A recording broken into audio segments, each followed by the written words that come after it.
Sportico, which if you're interested in sports business, Sportico is one of the best sports business accounts you can really follow.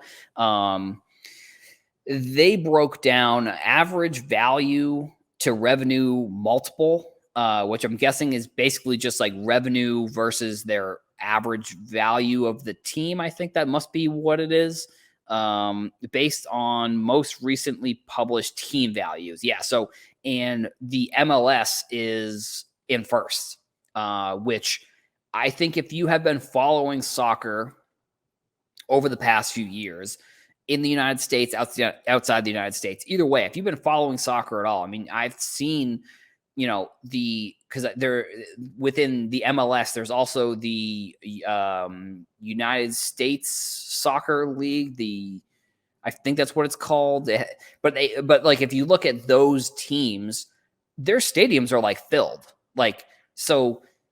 And I don't think people really realize it. Like if you look at I think it was this year, it was Atlanta and Charlotte, which Charlotte is the new team in the MLS this year.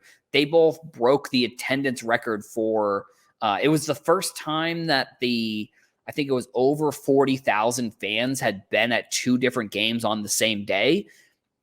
So I don't know. I mean, this is sort of why I've been so bullish on soccer when it comes to cards in general. Like, I think it's an opportunity that, you can really get. Like, it's really, I think if you really, and especially the one thing too is if you like soccer, I think it's an interesting opportunity to try and prospect within the sport. If you don't like soccer, then don't do it because it's probably not worth your time. It's pretty, to be honest, the sport in general is kind of complicated, the way that the different leagues are set up. There's national teams, there's national tournaments, there's club tournaments, there's MLS, there's the Premier League, there's all these different leagues and all these different kinds of things. So like if you're not into that type of thing, maybe don't get into it. But at the same time, I think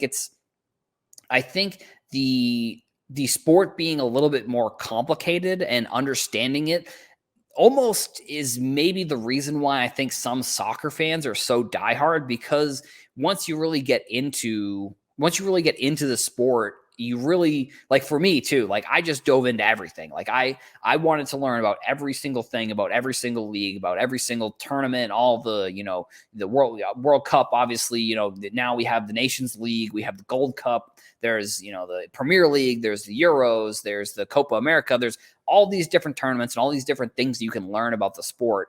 And that's why I was really interested in it, because also then the prospecting aspect of it is like, you can find articles. And I mean, one like Kai Havertz is a Chelsea player. He played in Germany before going over to Chelsea. And like, I bought a bunch of his cards for like a couple dollars. And I think I sold them for like $50 a piece. Cause like his optic cards from, I forget if it was his German optic cards or if they were from the team that he played in Germany. But either way, they were rated rookie optic cards. I bought a bunch of them, and then he goes to the Premier League. And I think also it does help that he is like one of the better players, one of the better attacking players on Chelsea. But either way, I mean, I think if you're looking at prospecting within soccer, there's also a bunch of different ways to do it. You could look at the MLS. You could look at the Bundesliga, which is the German league. You could look at like the French league with PSG. You could look at La Liga, which is like the Spanish league with Barcelona and Real Madrid. You can look at all of these leagues and kind of see where, there may be players on smaller teams that go to bigger teams, and you could buy some of their cards. And then next thing you know, that player is going to play in the Premier League, or that player is going to play for Real Madrid or Barcelona. I think that there are interesting opportunities for soccer cards, for prospecting within soccer cards, that I don't really think that you can find within other sports. I mean, the pipeline from when you're going to be an amateur or you're going to be like a semi-pro to a professional within American sports is pretty cut and dry. I think, now we're seeing the XFL, the USFL within football. So maybe there's going to be other opportunities before players get to the NFL. But I think, basketball, baseball, maybe I consider soccer very close to baseball when it comes to prospecting, just because of the fact that like it takes, for 4 years for a player to really get up to like that top team. And I think the other thing too is like there are so many top teams and so many top leagues. Like I said, there's just a lot of opportunity for players when it comes to if you're trying to prospect within soccer. And that's why I mean, that's why I think it's actually one of my favorite sports to actually prospect. And I get that people don't like watching the sport, but at the same time, it's like, that's just like, there's people that don't like watching basketball. There's people that don't like watching football, I guess. And so it's like, it may not be for everybody. You may not be interested in it, but I think the aspect of soccer, I think if you like soccer, prospecting within the sport is very interesting. And now within the MLS too, I think the MLS has actually shown that they can be a pipeline for players. There's been a lot of players that have come into the MLS and then they go overseas and they play at some of these big clubs. You know, you have like Alphonso Davies. He played for Toronto in the MLS, and then he goes to Bayern, and he's one of the best players on that team. You have Weston McKennie, you got Tyler Adams, you got Brendan Aronson. I know Ricardo Pepi he's kind of still trying to find his footing in the league a little bit, in the leagues that he's playing in, but he's another player that played in the MLS and then went overseas. And then you also have Messi kind of rumoring that he might come to the MLS.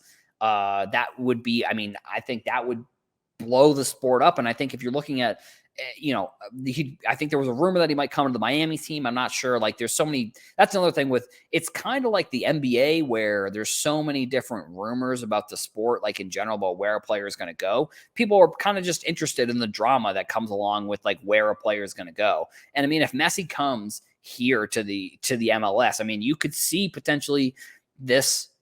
Because the thing about that is like every game he plays in, the stadium is going to be sold out.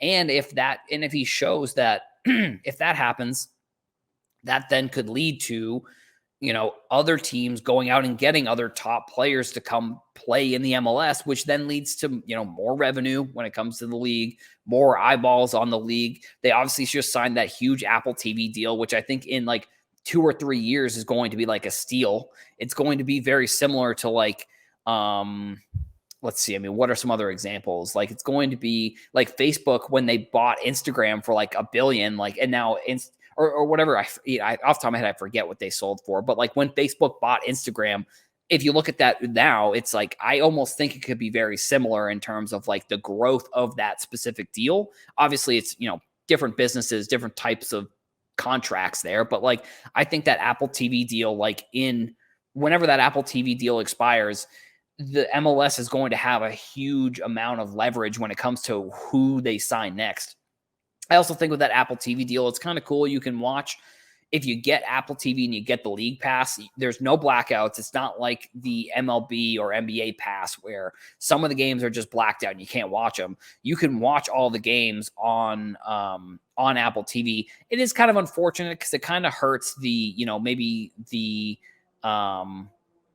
hurts the local channels. Like, you won't be able to watch it local, so there won't be really like local announcers. Like, they probably will pull some of the local announcers to do the games on Apple TV, but it kind of cuts the staffing in half a little bit, because like it used to be, at least for the Revolution, they used to be on actually they've been on New England Revolution. They were actually on a couple different channels, so I don't know 100% like how the staffing there worked, but like I think that there's like one Apple broadcast. Like, I don't think there are multiple broadcasts for both teams. They may have like a different language broadcast potentially. I'm not 100% sure, but I think either way, I mean, I just look at this chart and I mean, this just, to me, it clearly shows that I think that there is a monster opportunity when it comes to MLS and within soccer cards for prospecting, if that's something that if you want to do, or it's something you're interested in. I mean, I think it's definitely something to look into. Even if you start looking into it and it's not something you like, I think it's worth at least trying to learn about it, because just looking at this graph, I think it shows that the MLS is clearly trying to set themselves up well for the future and to get more eyeballs.